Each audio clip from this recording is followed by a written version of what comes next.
This is the Detroit Sports Podcast Network. Detroit is the greatest! Straight up light you on fire for a Coney dog right now.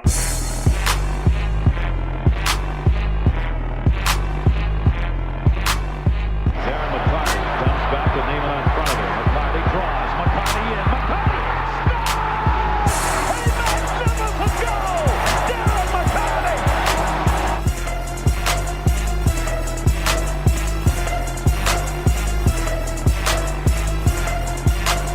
Stafford takes, throws, end zone, Calvin, touchdown Detroit Lions!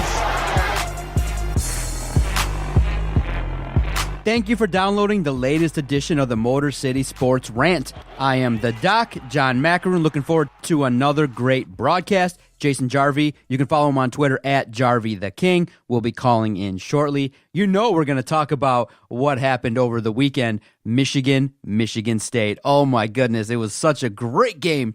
And obviously, you guys know Jason and I are huge Michigan State supporters.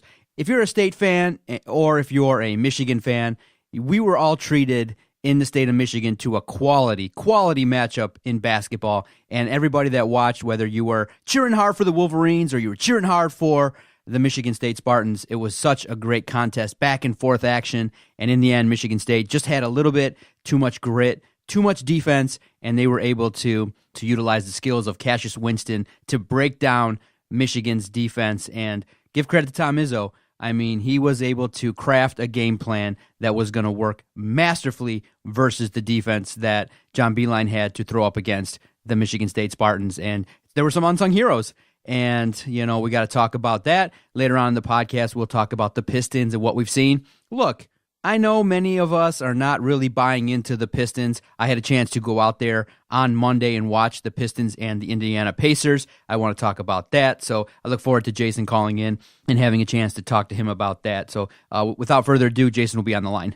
Brother, you know I'm happy. I started the show talking about the great victory on Sunday. Michigan State defeated Michigan. You and I are both excited because of the fact going in, I didn't feel that much pressure because really Michigan State didn't have a lot to lose. I mean, they had two key injuries that made it so that the expectation was a lot lower. But the performance that they had, I mean, it was masterful in terms of their ability to really break down Michigan's defense. Cassius Winston really outperformed Xavier Simpson. And Michigan, unfortunately, when you live by the shot, you sometimes die by the shot, and that's what happened.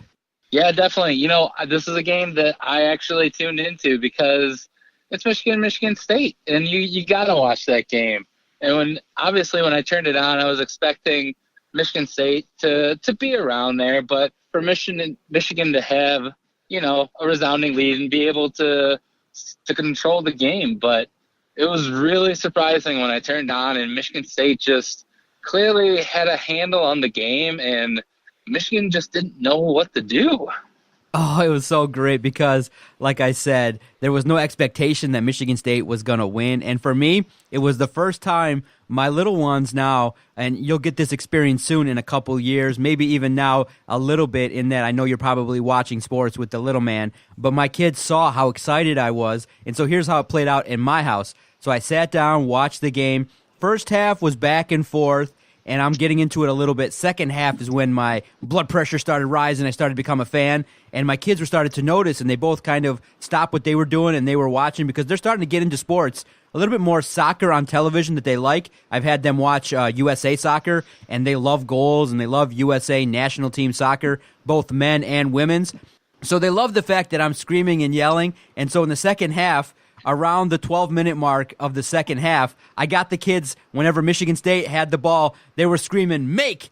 And whenever Michigan had the ball, they were screaming, miss! And so my wife is like, what the heck is going on? The whole house was screaming, make! Miss! Make! Miss! And, you know, the second half played out in the last 10 minutes so unbelievable because of the scoring drought that Michigan had, and my kids were loving it. And they've recognized now, and I think I got them. I got my two little girls to be Michigan State fans, and it was really, to be honest, Jason, better than watching sports by myself, screaming and yelling. It was wild to watch the game and to get that victory with my two little ones watching. Yeah, it's gonna be a touching moment when I can share all my love of sports with my son, and it's gonna be one of the best things in the world. And I have to say that as a parent, if you don't instill your fandom in your kid, then you're doing it wrong. Like, if somehow you're a Michigan State fan and your child grows up to be a Michigan fan, you're doing it wrong. How does that even happen? I guess the only way it could happen is if you're in like a house divided where, mom's a Michigan fan, dad's a Michigan State fan. But, I'm in a situation where we are a green and white family. So my son, he's going to root for the Spartans. He's going to root for the Lions. And he's going to live and die with all the misery that comes with that. Here's one of the first talking points I want to start with you. How arrogant are the Wolverines in that, they have this arena, Crisler, and obviously many people will talk about the fact that for many years there was no real vibe, there was no real atmosphere. There were many times when Michigan would actually go out there and the house would not be full. Crisler recently now has become a place where it's got more energy, but Michigan really had the gall to print up shirts when they were a 4-point favorite that said on them, and they gave to a lot of fans bright yellow shirts that said, "Shock the world." And I looked at that before the game and I said, are you serious? This is why the victory is going to be that much sweeter. This is why we go on Twitter after games and really make fun of Michigan Wolverines, because of the fact that how on earth are you going to say that you're going to shock the world when you were a favorite? It was expected that if you had performed anywhere near your level of capability, you should have had the victory. So I'm not going to poo-poo it or shy away from it. I felt like Michigan choked, and they were deserving of losing that game in epic fashion because of the fact of their arrogance. And then I'll talk to you about what John Beilein said after I get your thoughts. But how crazy is it that Michigan literally had the gall to put up and print shirts that said "Shock the world"? Doesn't anybody go, really? Shock the world? We're the favorite. We were ranked higher going into this game.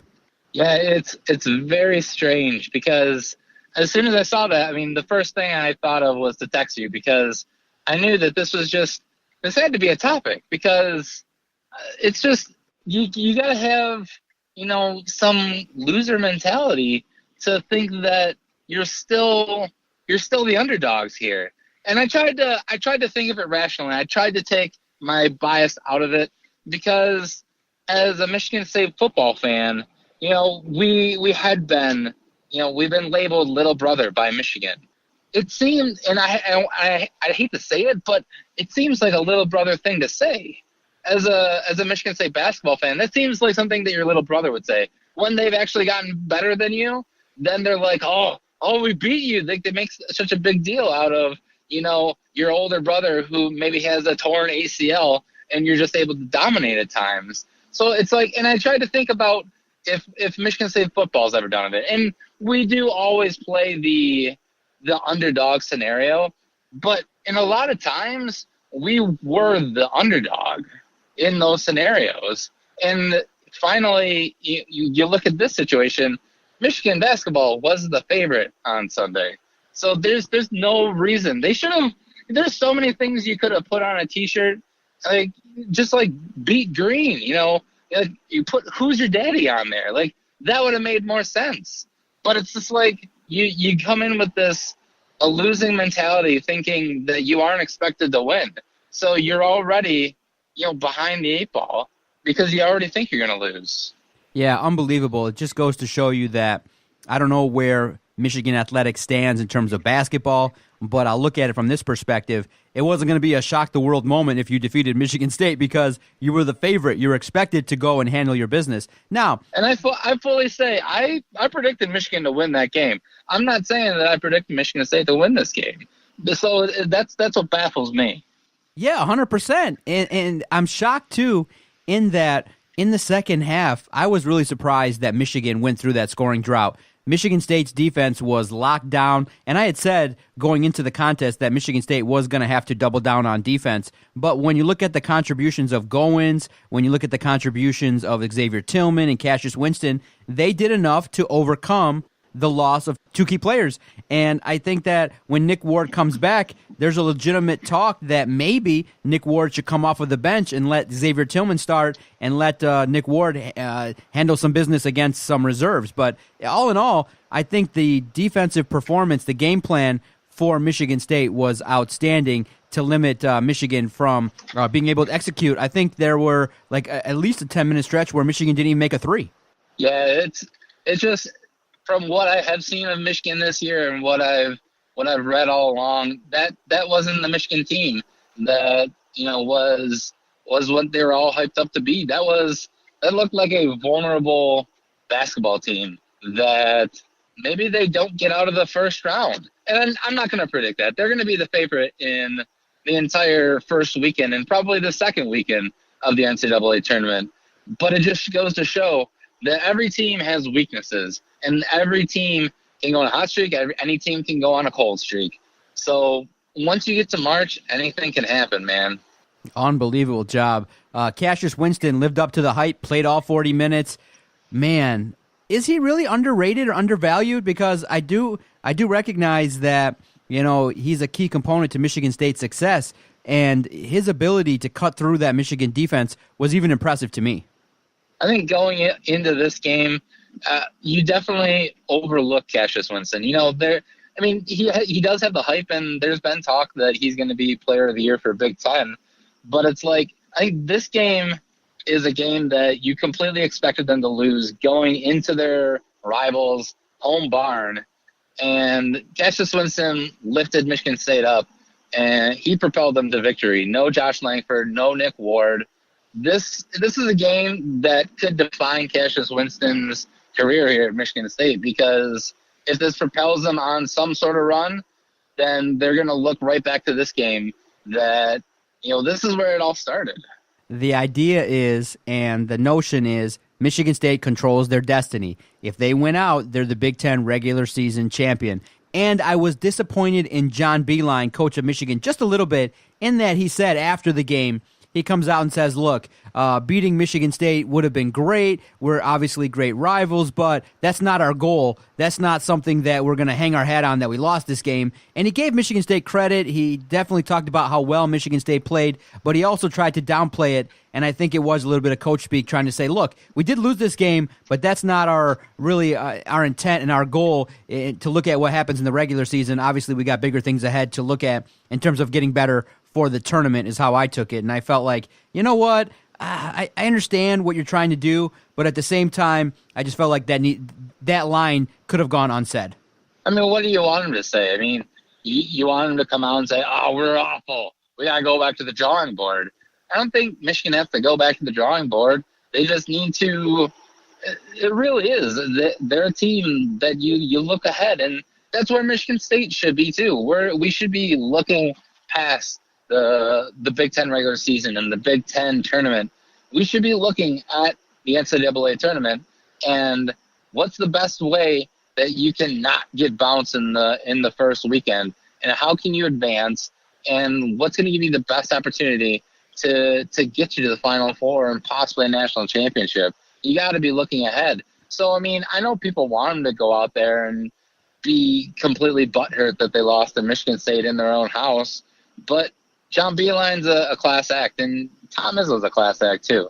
So, I mean, I'm not going to hate on John Beilein for what he said.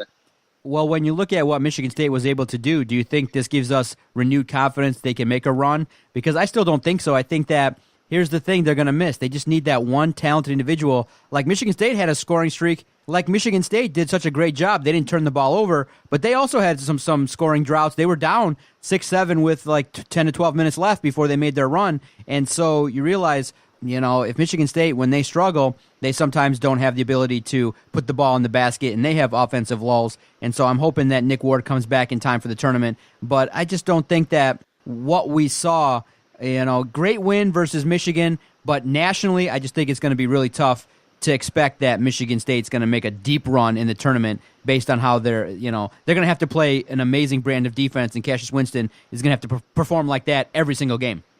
Absolutely. They have the talent to be able to make the run, but it's like when you don't have the talent that Duke and Kentucky and all those top-tier teams, you don't have the talent that they have, it becomes a lot harder because you have to rely on those one or two guys who can make a difference and are complete defensive stoppers. Because if they aren't having their game, if they're not on that night, then you're going to be out of the tournament. So It just makes it that much harder for Michigan State. But if you want to look to unsung heroes, if McQuaid and Goins can continue to light it up and can, take the burden off of Cassius Winston, oh my goodness, man. McQuaid can do it. He can make some big shots. Goins had an opportunity to make some bigger shots, but his performance definitely, Tom Izzo guy there. He's a guy that stuck with it, not the most talented individual, but worked on his game and is a Tom Izzo guy, a Spartan guy, where when you call on him, when you need a guy to step up,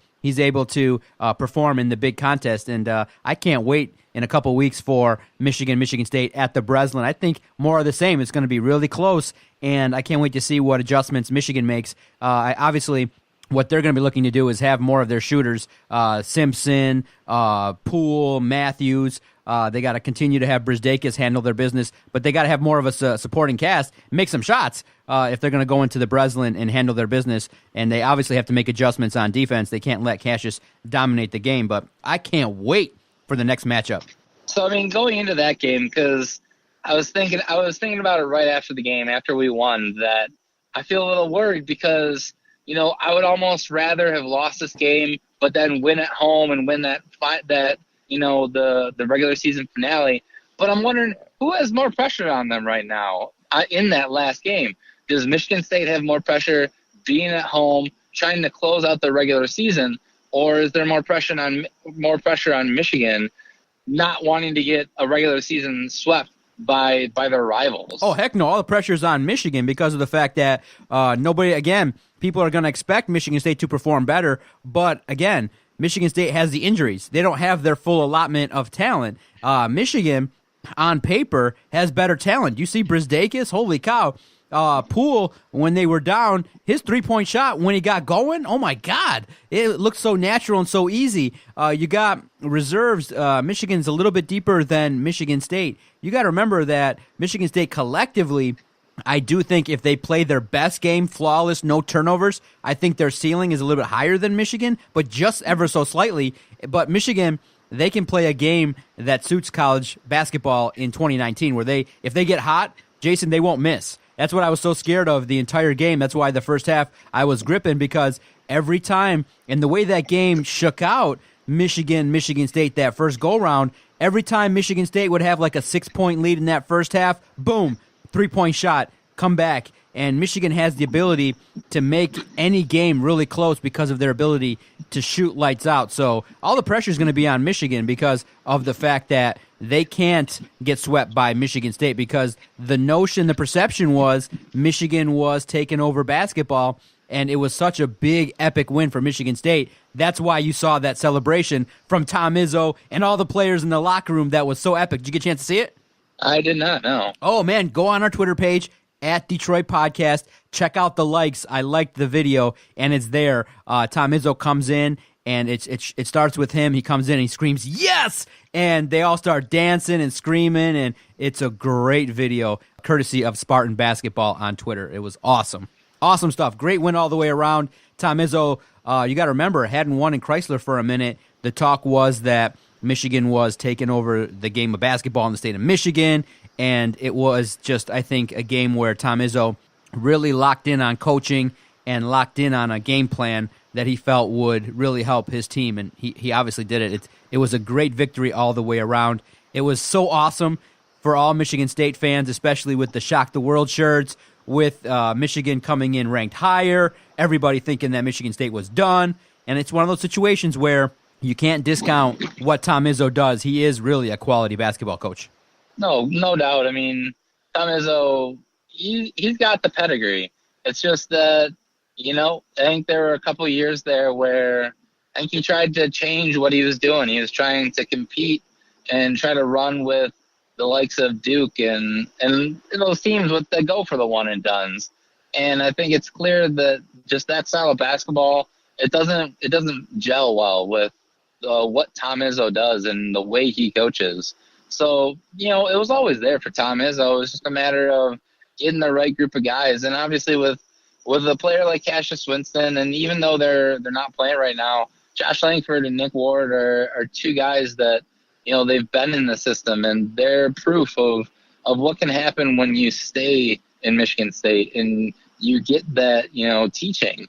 And, I really do believe that if we can get a little bit more healthy, if Nick Ward can come back and be a force, that we could, make a run for the Final Four. Oh, man, such a great victory. It was so great to talk to you about it. Now, before I tell everybody about my experience going to check out the Pistons and the Pacers, I want to thank a great sponsor of the Motor City Sports Rant and the Detroit Sports Podcast Network. I want to tell you about the Motor City Pawn Brokers.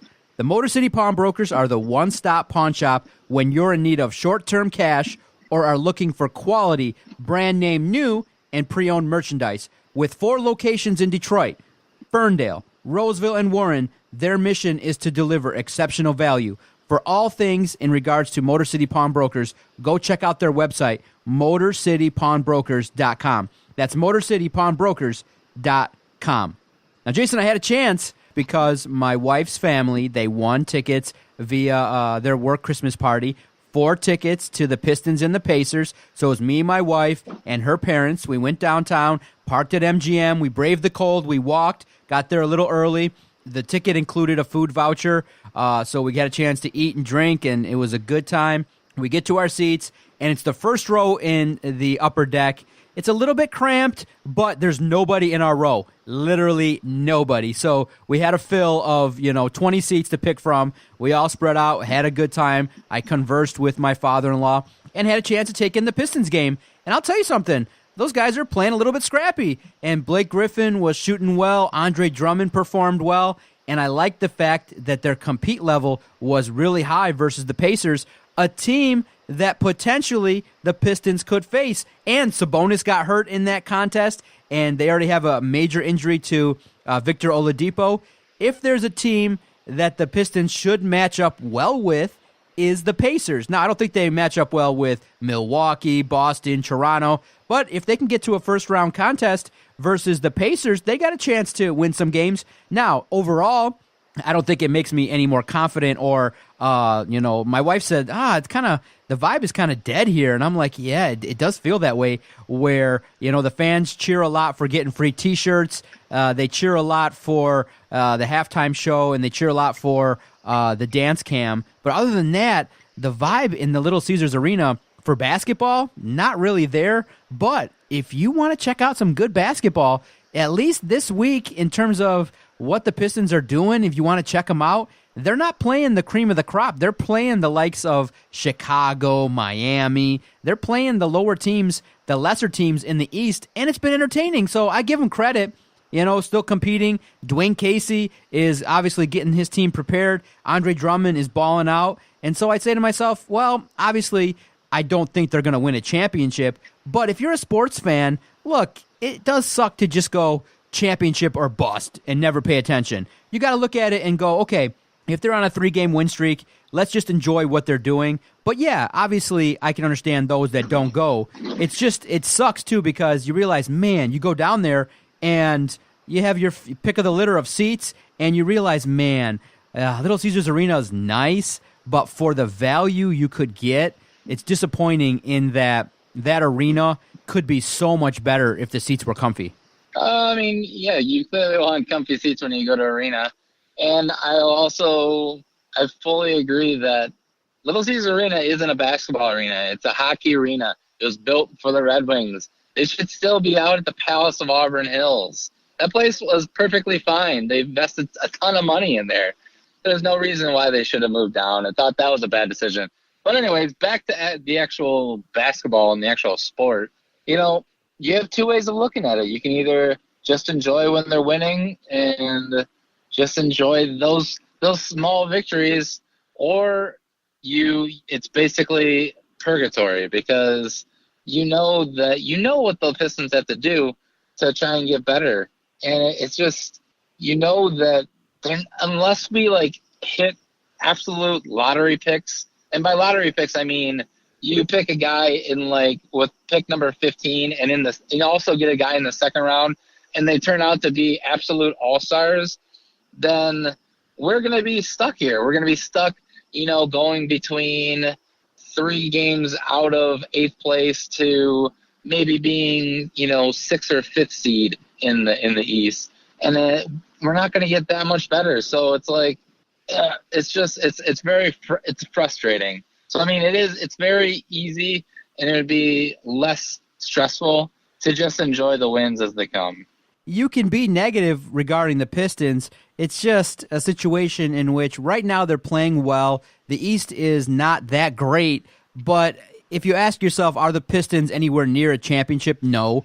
But at the same time, you realize, wow, Blake Griffin, if he wants to, he can take anyone off the dribble. He's playing really well. He's staying healthy. He's obviously a leader. He came to Detroit and didn't sulk. And when you watch his game, he's become the heart and soul of that team. And you can see how much effort he gives, how much attention he garners when he has the ball. And there are times when he makes the game look easy. I mean, literally, he's at the top of the key, moves to the right, boom, knocks down a 3. Boom, he sets off the screen, goes inside, can demand a double team, and allow the other guys to shoot. And I do think that those moves that were made, I think were quality. Wayne Ellington can hit the shot. Galloway can hit the shot. If, in a situation when we're talking about the Pistons, it's a situation in which we say if they can execute and make their 3-point shots, if Reggie, Ellington, Kennard, and Blake Griffin, if they start shooting threes at a high clip and they can get open and make their shots, they can be dangerous because they can get the rebound. They got Reggie Jackson. They got Andre Drummond. They got guys that can create some level of a shot. I would say, you know what? Don't sleep on the Pistons. Maybe winning a round. I think people are laughing, going, you know what? Let's just try and win a game in the playoffs for the first time in a decade. But don't sleep on them. They could win a round. I think now we can say maybe the ceiling for this team is maybe winning a round in the postseason, maybe competing with the likes of Toronto or Milwaukee in a second-round matchup, maybe even Boston if they get that far. That's what has me so sour on the NBA right now is that, like, for pretty much most teams in the NBA, the thing that you aspire to is winning a round in the playoffs. Because when I look at the vibe of the NBA right now, it's that the players, they're looking to get more power. They're trying to team up. LeBron James is trying to orchestrate getting a superstar team. I mean, there's a possibility that he gets Anthony Davis and Ben Simmons on the Lakers with him. And that just, who's coming to Detroit? Is Blake Griffin out there? Is he campaigning to get some big, free agents? And it just, it sours me on the entire NBA. It sucks, but it's just, I feel like that's where the NBA is headed. Okay, before we get out of here, you can follow Jason on Twitter at Jarvie the King. Follow the network at Detroit Podcast. If you agree or vehemently disagree with anything that we've said, feel free, leave us a message at Detroit Podcast. We'll definitely read it. Yesterday I'm at the game, and they have obviously the great scoreboard, and they have these sayings and things like that. What's your reaction to this? So the arena goes dark, and this logo comes up, and it goes, "It starts now," with now in bold red letters. Hashtag playoff push. What's your reaction to that? I put it on our Twitter page, and some people were like, oh my goodness. Jesus Perez gets in, hashtag embarrassment. Jason gets in, yeah, if you love first round sweeps. What's your reaction to "it starts now," hashtag playoff push? I mean, that's what everybody's going for. I mean, it's a very generic NBA slogan right now that, yeah, everybody's trying to get in the playoffs. You know who else has hashtag playoff push? The LA Lakers with LeBron James. So it's like, it's a very lazy slogan, but that's what you come to expect from the NBA and their media. So you're like, do better. You can do much better than hashtag playoff push. It starts now, baby. The Pistons. Are you going to watch more games? To be quite honest, no. I didn't think so. It's just, they're so boring. I mean, if Blake Griffin is on, he can be exciting to watch, but Reggie Jackson, yeah, I hate him. I want him gone. No offense to the guy. Just the guy is so hot and cold, and I want more consistency.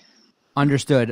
Real quick, thumbs up or thumbs down on Nyquist getting traded and Jensen? Are you okay with Ken Holland? The one thing I'll say is, if Ken Holland is allowed to extend Jeff Blashill, what the hell is Chris Ilitch doing? Because if you're going to have Steve Yzerman come in, and from all the talk, that's what's going to happen, how are you not going to let him pick his coach? How are you going to extend Jeff Blashill? Is this like a thank you for us not giving you real talent, so we'll give you a contract, and then when Steve Yzerman fires you, you get guaranteed money? It makes no sense on that front, but I'm okay with the moves that Holland made. I mean, he got more draft picks. They're stockpiling them, but it's disappointing still that for the third year in a row, the young talent can't get over the hump and get into the postseason.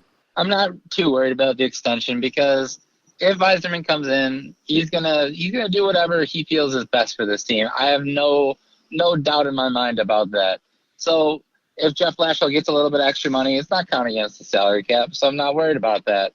The trade moves, Gus Nyquist I'm not too concerned about because I feel like we got a ton of wingers and we have unproven guys that we want to see more of. And I know they recently brought up Zadina for a couple games, and they're only going to play him for a handful of games because they want to keep him on a cheap rookie deal. But we're making moves or we're making room for the future. And I think Gus Nyquist he's good, but I'm just not sure he's not going to be the main guy. I said it a long time ago. You know, Thomas Tatar, Gus Nyquist, they're essentially the same guys, and they're not physical. And I think the NHL is much more physical nowadays. You know, Nyquist, he would have been a much better suited player back in probably like the early 2000s, you know, maybe late 90s. And his game doesn't work nowadays. You need to be more physical. So I'm fine with that. The Nick Jensen move is a little bit more confusing because I think you want to hold on to your quality defenseman. And I think Nick Jensen is somebody who could have at least been a top 4 defenseman for a while. So that one kind of I scratched my head at a little bit, and I'm not gonna say that Ken Holland knows what he's doing because I clearly don't think he knows what he's doing. But I guess we'll have to wait and see. Thank you so much for your time, Jason. I always enjoy a chance to talk some Michigan State athletics with you. If you get a chance, bump around our Twitter page at Detroit Podcast. Steve Dace just did a full 7-round mock draft for the Detroit Lions. He has the Lions taking Devin White in the first round, Caden Smith, tight end, in the second round. I think you'll like it if you want to weigh in. I think you'll like it, Jason, and you'll like the Spartan video. You'll like some of the polls that I put up. So bump around our Twitter page at Detroit Podcast. I really think it's a good follow. Yeah, clearly. Duh. All right, I'll talk to you next week. I look forward to it. Thanks, everybody, for downloading the latest edition of the Motor City Sports Rant. You can find it on any platform where you can find podcasts. We greatly appreciate your support. It means a lot to us for us to keep the lights on and to have this studio in Sterling Heights. I can talk to Jason at any time. I definitely appreciate the support and where we're taking this project. Thank you so much, Jason. I look forward to rapping with you next week. For sure. Later, man. Later, brother.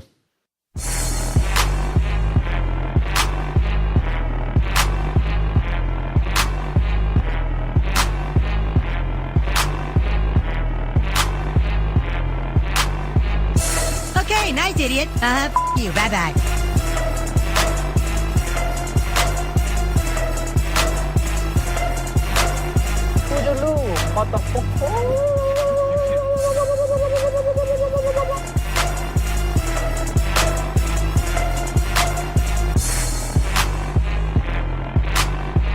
Good day, sir.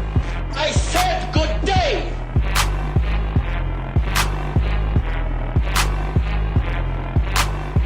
All right. Take care now. Bye-bye then. Loser.